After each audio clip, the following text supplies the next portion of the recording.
A economia capitalista tem por base fundamental o caos econômico.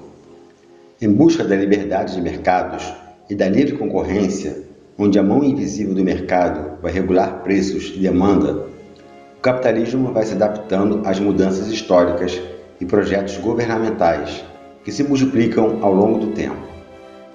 Seus defensores acreditam que, com isso, a população vem tendo ganhos na riqueza e no progresso tecnológico. Mas a realidade vem mostrando um cenário bem diferente do que tentam mostrar através da mídia e dos telejornais. Na verdade, o que temos visto ao longo da história, e particularmente no século XX e no atual século XXI, um controle bem pensado dos meios de produção e de demanda. Os governos, ao invés de atenderem aos diferentes anseios e necessidades da população, simplesmente controlam o dinheiro e os empregos, além da produção, em prol da necessidade de lucro das grandes empresas e corporações. Os governos são representantes de uma minoria que detém os meios de produção, informação e de recursos financeiros, quase sempre em prejuízo das classes trabalhadoras. Medidas são tomadas entre essa burguesia nacional e internacional.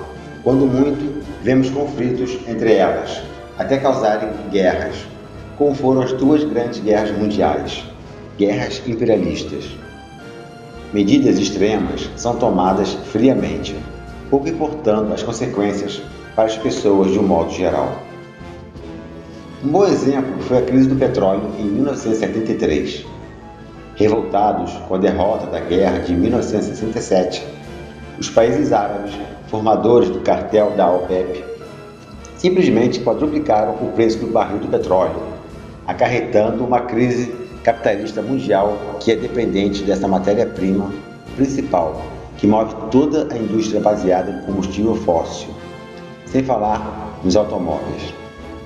Os Estados Unidos, maiores consumidores dessa matéria-prima, só não foram à bancarrota porque tinham muitos países dependentes economicamente deles e transferiam dinheiro mediante as dívidas externas e ganhos das multinacionais espalhadas pelo mundo. Isso sem contar com o dinheiro vindo da venda de armas pelo planeta, que não é contabilizado oficialmente. Para contornar a crise, os países capitalistas decidiram reduzir o consumo de petróleo e investir em tecnologias alternativas. Os anos 70 foram os precursores da energia verde. Daí veio a reboque a preocupação com o meio ambiente, já tendo sua discussão iniciada em 1972. Por causa da crise, projetos foram adiados, indústrias fechadas e um grande desemprego se alastrou nos países do chamado Terceiro Mundo. O Brasil, sob o regime militar, viu o milagre econômico afundar na crise de 1973 em diante. Nos países socialistas de nome, a crise já havia começado antes, na década de 60, quando fizeram empréstimos vultuosos com os países capitalistas. Era o início do fim dos chamados países comunistas. A crise não deixou praticamente ninguém de fora. Mas os capitalistas e imperialistas buscaram alternativas, e a palavra de ordem era estimular o consumo para retomar o crescimento econômico, segundo o seu linguajar, ou seja, fazer as pessoas gastarem mais para terem seus lucros aumentados e garantidos.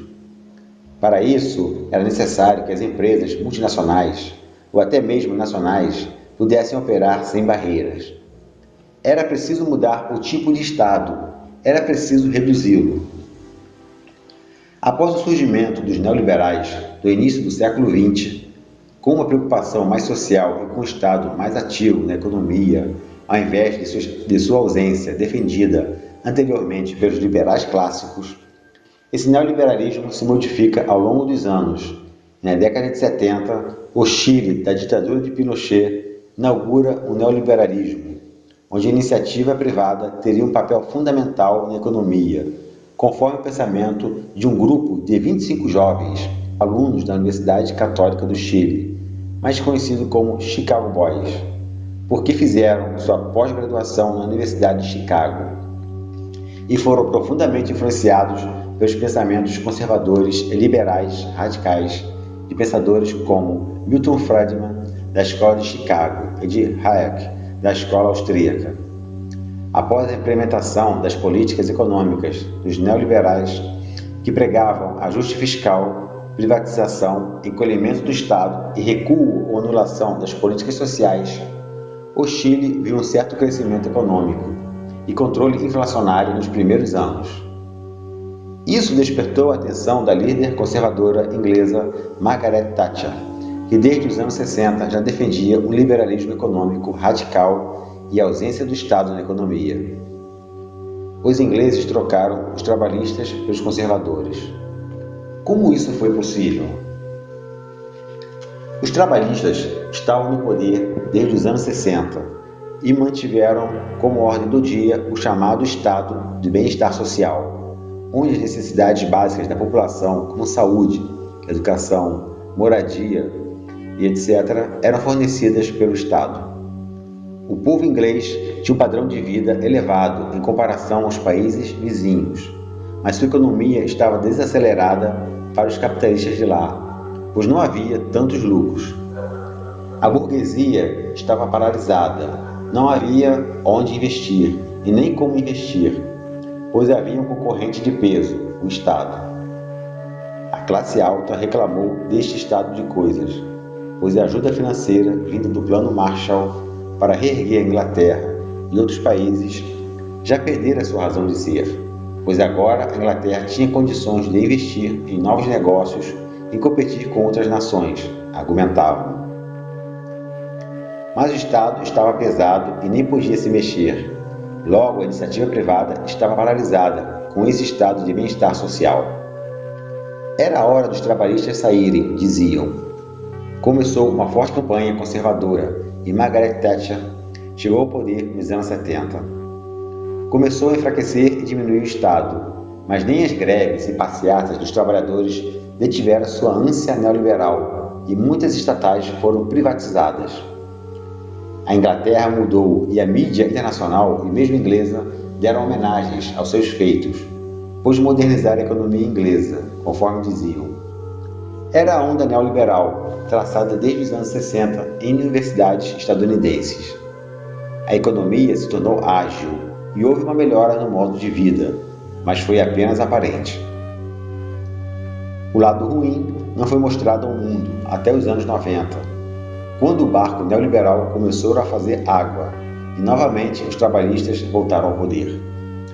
O que a mídia não mostrou, por exemplo, foi que a senhora Thatcher deixou as crianças de seu país sem seu principal alimento, o leite. Na política, ela defendeu e chegou a dar asilo a Pinochet, um ditador sanguinário do Chile, após sua prisão decretada pelo tribunal chileno por causa de seus crimes contra a humanidade. O resultado de toda essa política neoliberal da Dama de Ferro veio logo no início. Inflação dobrada de 20% ao ano em 1980, desemprego de 3 milhões em 1981, criação do Poll Tax, um imposto regressivo, onde os pobres pagavam mais imposto que os ricos, greves, impopularidade em altíssimo nível. E no final do seu governo, devido a essas medidas impopulares, onde ela chegou a cogitar o fim da saúde pública e da educação gratuita, viu seu reinado de terror social chegar ao fim. Sem apoio do povo e do seu próprio partido, a saída foi renunciar em 1990. O neoliberalismo sofreu um duro golpe com a publicação de um estudo em 2016 do seu maior defensor, o FMI, onde 3 economistas mostraram que a longo prazo o neoliberalismo provoca profundas desigualdades que põem em risco a sustentabilidade econômica de uma nação. Os defensores do capitalismo criaram movimentos e teses econômicas como o monetarismo, segundo o qual seria possível controlar a estabilidade econômica de um país através do controle do volume de moedas em circulação e dos meios de pagamento. Essas ideias foram aplicadas no Brasil através dos planos Cruzado, Plano Verão e Plano Collor, entre outros, com resultados desastrosos. Para se manter de pé, o capitalismo precisa fazer reformas e se reinventar, mas sempre tendo por base o caos econômico.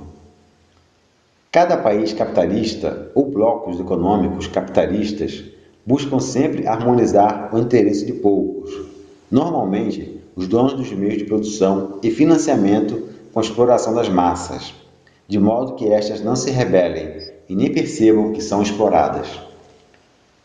A cultura e os meios de informação e entretenimento cuidam de mostrar que é normal o modo de vida capitalista, do modelo de Estado burguês, anulando ou tentando anular o discurso e o pensamento que buscam alternativas a ele.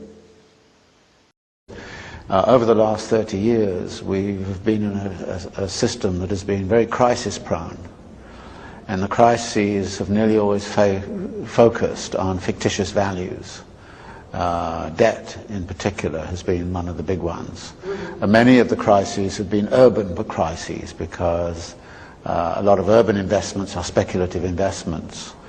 And so this time around it's the foreclosure crisis, it's the housing crisis, and it continues this way with, for example, the crisis of Dubai, overinvestment in the built environment. So in a sense, I would say that this is a foretaste of what is to come. That in the way that these crises sort of moved around the world, but